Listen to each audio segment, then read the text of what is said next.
In August 1939, the world watched in shock as two bitter enemies, Adolf Hitler and Joseph Stalin, signed the Nazi-Soviet Pact. Less than 2 years later, on June 22, 1941, that uneasy alliance shattered. Operation Barbarossa, the largest invasion in human history, plunged the Soviet Union into a war of annihilation. From that moment, Stalin and his people faced a choice: resist with every means available, or watch their nation be eliminated from existence.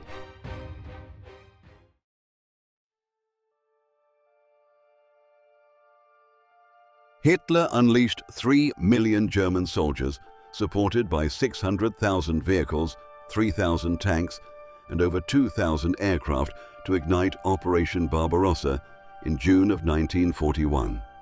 Hundreds of thousands of Axis soldiers were also committed to the invasion. By December 1941, the Soviet Union had survived the unthinkable.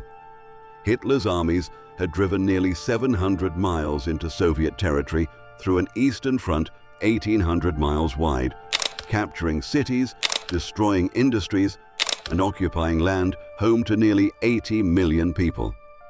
From the Baltic to Ukraine, vast swathes of the Soviet heartland lay under the Nazi flag.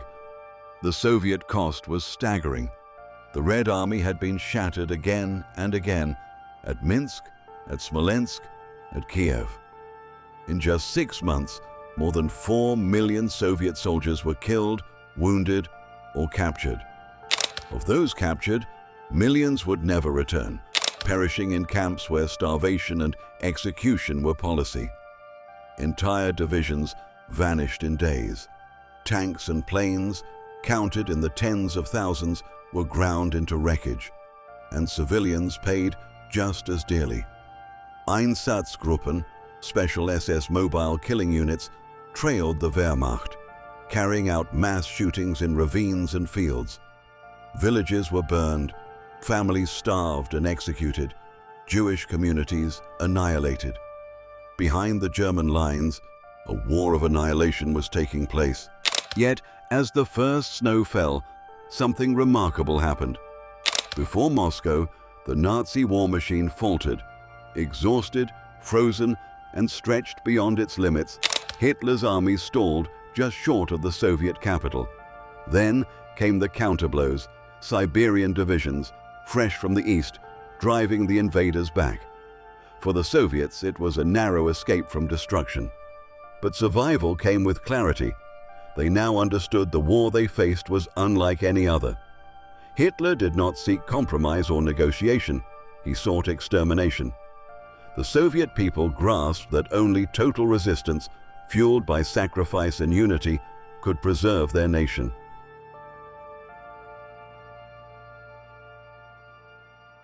In the opening weeks, Stalin himself was shocked.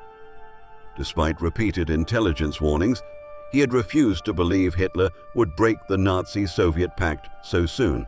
Now, reports of disaster poured in hourly, entire armies destroyed, millions of men captured, commanders abandoning their posts.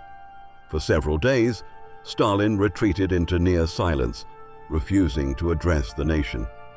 Some within his inner circle feared he might resign or even take his own life. But then came a transformation. Stalin realized the truth. If he gave up, the Soviet Union would die with him. And so, from fear and shock, he emerged with a brutal, unyielding resolve. Stalin reframed the conflict as it was no longer just a struggle of socialism against fascism.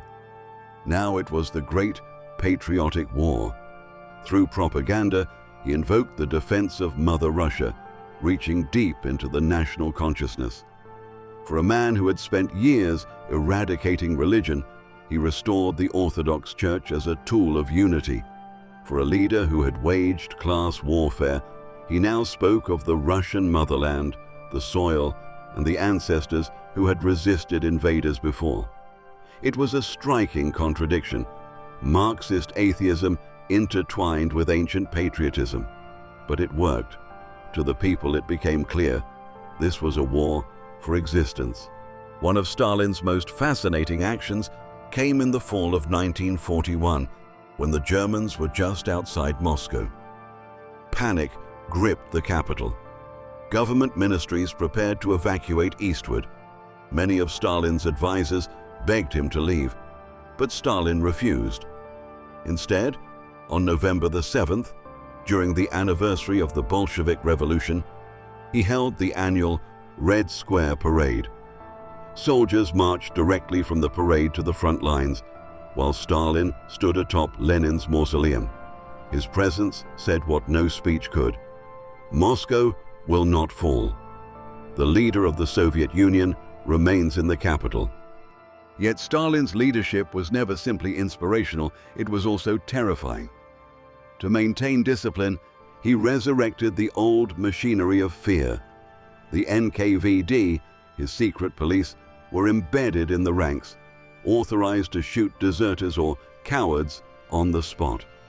In July 1942, he issued Order Number 227, not one step back.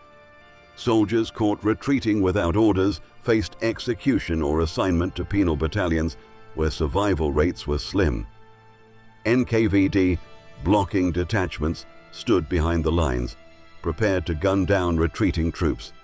These methods were ruthless, but for Stalin there was no other option. The enemy offered no mercy. Therefore, none could be allowed for weakness within. Stalin fused patriotism with fear, creating a system in which soldiers fought not only for their homeland, but because the price of failure was immediate death. Perhaps the most astonishing feat of Stalin's leadership during Barbarossa was the relocation of Soviet industry. As the Germans advanced, Stalin ordered an evacuation of factories, workers, and entire industries eastward, beyond the Urals, into Siberia and Central Asia.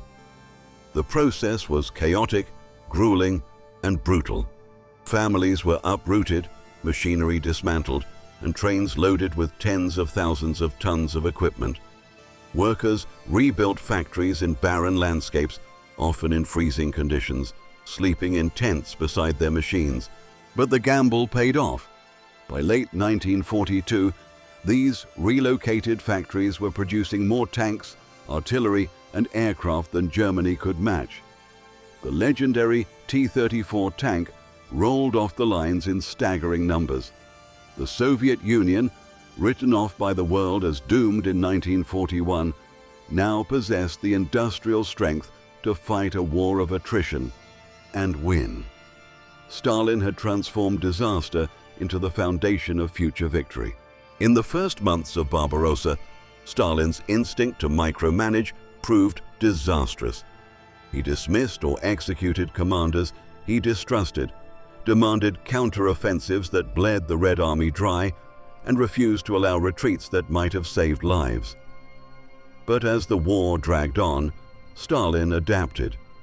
He began to delegate more authority to generals like Zhukov, who orchestrated the defense of Moscow and later the encirclement at Stalingrad. Stalin's paranoia never vanished, but necessity forced him to trust those who could deliver results. This willingness to learn, rare for a dictator, became one of the keys to Soviet survival. Stalin evolved from an ideologue to a pragmatic warlord, balancing fear with flexibility. One of the most effective aspects of Stalin's leadership was his exploitation of Nazi atrocities. As German troops advanced, Einsatzgruppen death squads followed, massacring Jews, communists, and civilians. Millions of Soviet prisoners of war were left to starve in open fields. Villages were burned, populations exterminated. Stalin used these horrors in propaganda to fuel unrelenting resistance. He told his people, "Look at what awaits us if we lose." This was not exaggeration, it was truth. For Soviet citizens, survival meant fighting to the last breath. By framing the war as not just political, but existential, Stalin mobilized an energy the Nazis underestimated. The will of a people who knew that defeat meant annihilation.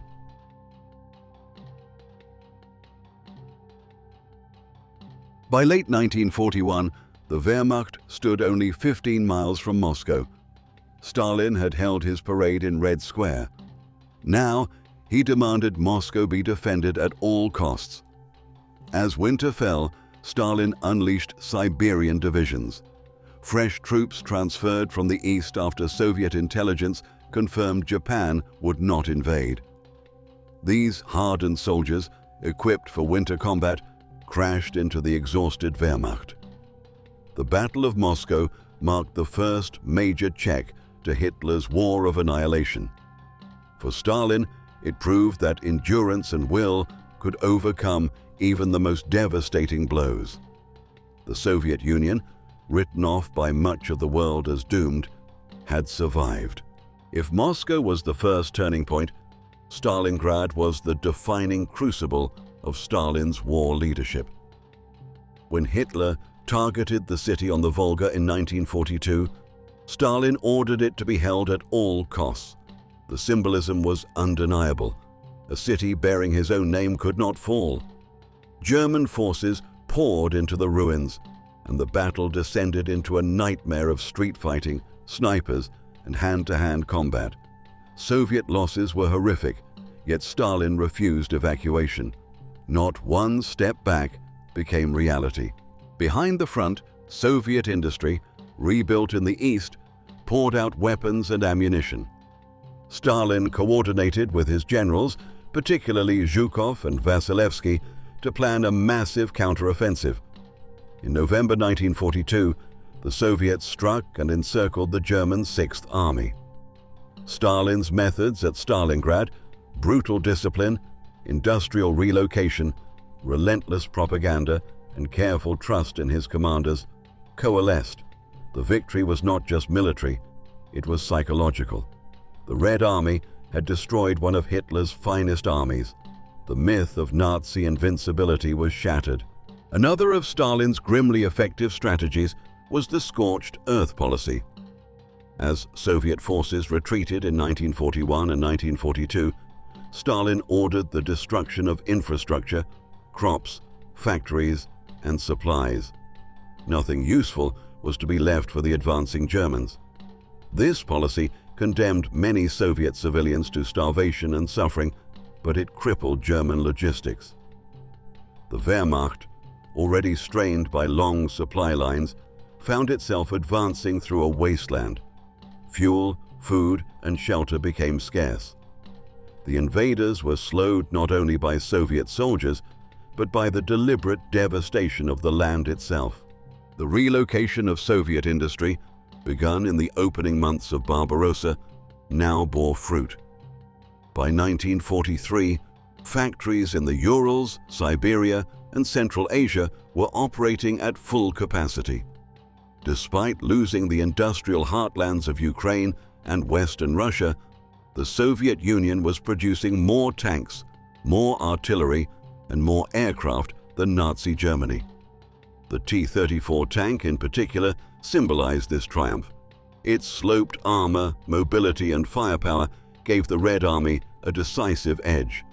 Stalin had overseen a transformation, from a nation on the brink of annihilation to an industrial juggernaut capable of waging total war. This industrial miracle was not achieved through conventional leadership. It was achieved through coercion, sacrifice, and sheer willpower, mobilizing millions of workers under near impossible conditions. Stalin's ruthlessness forged the weapons of victory. After Stalingrad, Hitler gambled on one last great offensive in 1943, the Battle of Kursk, the largest tank battle in history.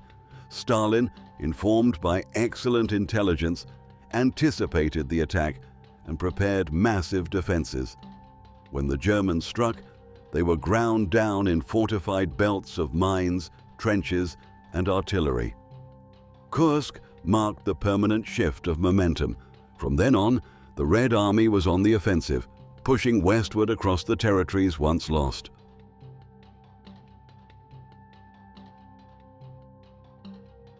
By the end of 1941, Few would have believed the Soviet Union would survive. By the end of 1943, it was clear the Nazis would never win, and by 1945, the Red Army would march into Berlin. Stalin's leadership during Barbarossa and the subsequent war years remains one of history's most fascinating studies in contradiction. He was ruthless, executing deserters and enforcing terror. Yet he also inspired patriotism and unity. He destroyed the church, then resurrected it for survival. He mistrusted and even executed his generals, then learned to rely on them.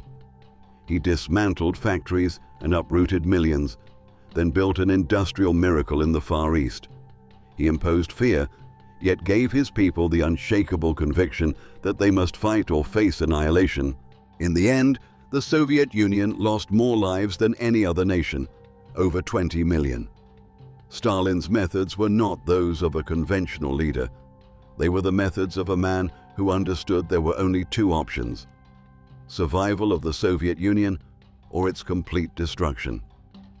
Against Hitler's war of annihilation, only a leader willing to use every weapon, fear, faith, nationalism, industry, and sheer will, could succeed.